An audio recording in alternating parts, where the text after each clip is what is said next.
Hi friends, welcome back to another episode of Generation Tech. My name is Alan, and today we continue with our Clone Wars history series. It's the second year of the war. It's 21 BBY.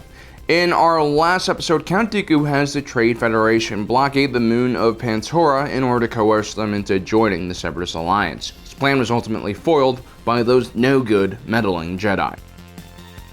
Chapter 14, Hutt Prison Break. 21 BBY is almost over, and the Senate's Military Budget Committee is about to meet once again. Warhawks in the Senate are pushing for increased military spending and increasing the size of the GAR. The Separatist push in the Outer Rim was now barely being contained by the Grand Army of the Republic, and they were still greatly outnumbered by the Separatist droid army. However, with the Republic teetering on the edge of bankruptcy and disruption to many domestic programs, some senators like Padme Amidala are wary of increasing spending and increasing the size of the clone army. The Runin Senator Ang holds the deciding vote in the Military Oversight Budget Committee, and Padme is throwing a party with the intention of trying to persuade Ang to support her faction. Unfortunately, the Runin species were kind of a pain in the ass. They were incredibly picky about even the smallest details, and any deviation from what they expected could be perceived as a huge insult. Look, I understand when you're in a very diverse community, you have to alter your own cultural expectations so you can meet other people kind of halfway. Here on Earth, it's relatively easy to do because, after all, we're all the same race, the human race, and there's really no excuse to not be accepting of one another. But aliens like the Runin are extremely annoying to deal with, and their cultural norms are so different from ours, I don't think it's really necessary for humans to have to put up with their nonsense. They should kind of just suck it up. Anyway, Padme doesn't really have that choice. She needs everything to be perfect at the upcoming party, or Ang might not agree to support her. Padme is really stressed out about this whole arrangement because, well, party planning is a horrible task that I wouldn't wish on the worst of my enemies. The banquet will be happening later that evening. It seems like a garnish for the centerpiece dessert item, a Jogan fruit cake, is missing. This apparently is Senator Ang's favorite dish, so C-3PO and R2-D2 venture out into the city to grab the missing ingredient, fresh Jogan fruit. But apparently these two droids are basically incapable of such a complicated task. The droids venture to the market, get ripped off by a fruit vendor who overcharges them. Instead of costing 1 credit per fruit, the vendor charges them 8 credits. On their way back, a droid approaches R2-D2 and C-3PO. You might recognize him as Todo 360, Cad Bane's droid that blew itself up inside the Jedi Temple. Apparently, he was rebuilt. Anyway, Todo suggests to R2-D2 and C-3PO that they need some maintenance done, and perhaps a soak in an oil bath will do the trick. After all, these droids saw more combat in action than your average droids. The offer is too enticing for R2-D2, and he immediately goes for a bath. While C-3PO is yelling at R2-D2 to come back, a convertible speeder comes out of nowhere and grabs the protocol droid and flies him straight to Cad Bane. You see, the devious Duros bounty hunter is at it again. This time he's been hired by Jabba the Hutt. The crime lord wants him to steal floor plans for the Senate building, something that could be found in a protocol droid that belongs to a Republic senator. So while R2-D2 is getting buffed and massaged and oiled down, C-3PO is getting tasered, restrained, and hooked up to a diagnostic machine that extracts the info that Cad Bane needs from him. I don't know why they constantly are shocking him. You'd think they could just hook him up to a USB cord. Unfortunately for Cad Bane, C-3PO does not have anything useful in his memory banks. But C-3PO does mention that R2-D2 is the one with the blueprints for the Senate building. So the bounty hunters go back and grab R2-D2 instead. The little astromech is a lot harder to grab, but they eventually do capture him so Bane can finally extract the blueprints. Once Bane gets the blueprints, he immediately sends them off to Jabba the Hutt. Meanwhile, he memory wipes the droids and returns them back to the market.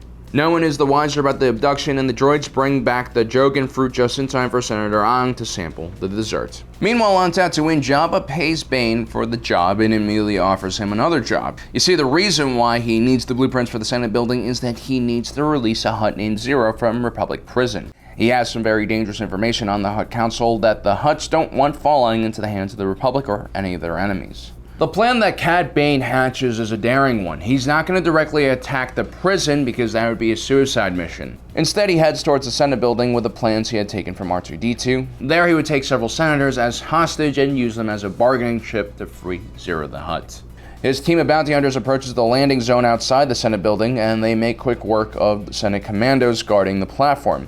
A key to Bane's plan is Aura Singh, who has set up a sniper position across the street. The Senate commandos are supposed to be selected from the most elite Senate Guard, but so far they aren't all that impressive. Just a year ago, Captain Argus of the Senate Commandos betrayed the Republic for a large sum of money in return for freeing Newt Gunray, who at the time was on his way to Coruscant for trial. The Senate Commandos guarding the Senate were no different and quickly overwhelmed. The Senate building should have been a hard target, prepared to withstand a crazy battle. After all, the galaxy was at war still.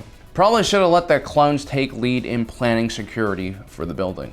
Cad had also brought along with him 2 Separatist commando droids, and he has them put on Senate commando armor to maintain their cover on the landing dock, while the rest of his squad heads into the building. Meanwhile, in the upper floors of the building, Padme is putting in some last-minute work on her bill for the Military Oversight Committee, while Anakin is trying to convince her to take a break and go on vacation with him. To prove just how much he loves her, Anakin gives Padme his lightsaber, his most important tool. But before he can grab it back from her, Senator Organa enters and asks for Padme to join him in the lobby to discuss the enhanced privacy bill. While this happens, Cad Bane casually walks into the Senate building, throws a detonator into a guard's barracks, and disables the security system. After they are finished neutralizing the Senate building's defenses, the bounty hunters join the senator in the lobby and kidnap them. To show how serious Bane is about the whole ordeal, he shoots a Grand Senator in the back when he arrogantly tries to walk away. Stupid, Grand. Just because you're one of the oldest species in the galaxy doesn't mean you're better than everyone else. Bane contacts Palpatine and lets him know he's taken over the east wing of the Senate building and gives the Republic his terms. He wants Zero the Hutt, or else he'll continue killing even more senators. Bane then shuts down the power to the entire building, putting it on lockdown. He also shuts down all the comms and doors. Everything seems to be going according to plan. Well, except for the fact that Anakin Skywalker is still trapped in the building. He doesn't have a lightsaber, but he still has the Force, and for now, he must red dawn the intruders in any way possible. Anakin's first goal is to somehow turn the power back on and contact the outside world for reinforcements. But before he can do that, he gets shocked and knocked out. Meanwhile, Palpatine agrees to Bane's demand and is processing Zero's release from prison. Bane secures the hut and engages a laser-grid tripwire system attached to explosives around the senators and escapes from the Senate building. Clone troopers finally arrive to secure the Senate. They're already too late and needlessly smash through the window of Palpatine's office. Be assured the Chancellor will probably reassign some of them to Felucia or some other high-casualty rate front. This is a very embarrassing incident for the Republic. They need to retrieve Zero to discourage future colonels from doing something similar. The Jedi Council assigned Obi-Wan Kenobi and Jedi Master Quinlan Vos to the mission. Vos is an interesting choice. He does have extensive knowledge and experience with the galaxy's criminal underworld, but he's also a pretty disobedient and free-thinking Jedi. Basically, he's the opposite of Obi-Wan Kenobi, not the best pairing. The 2 Jedi head to Nal Hutta to question the Hutt Council on the whereabouts of Zero the Hutt. It's pretty obvious that they were the ones behind the audacious plan. But the Republic must be careful not to hurt relations between the Hutts and the Republic. In the first year of the war, the Republic went through great lengths to secure the right to use Hutt space for transferring military supplies and troops. Its position in the Outer Rim made them strategically very important for the entire war. Fortunately, Vos has an interesting power known as psychrometrics. This allows Force users to touch certain items and sense individuals who have touched or used them before.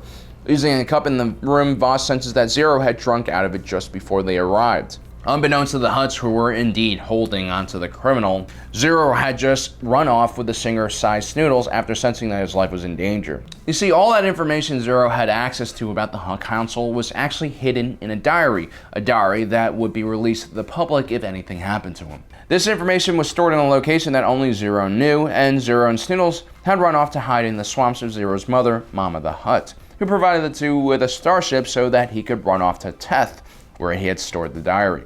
When the Hutts find out about Zero's disappearance, they send for Cad Bane the bounty hunter once again to fetch him back. And both the bounty hunter and Jedi managed to follow Zero's trail to Teth. Zero had hidden the diary in his father's grave, but as he retrieves it, Side Snoodles betrays him and shoots him for the information. When the Jedi arrive, they come face to face with Cad Bane, and the bounty hunter barely is able to get away. In the end, it's Snoodles who returns the hollow diary to her true master, Jabba the Hutt. And so ends the story of Zero the Hutt. Well, there you have it, guys. That is the end of our story today. Don't forget to subscribe and hit that notification button so you don't miss out on the rest of our awesome content. As usual, thanks for joining us today. If you're watching this, you are Generation Tech.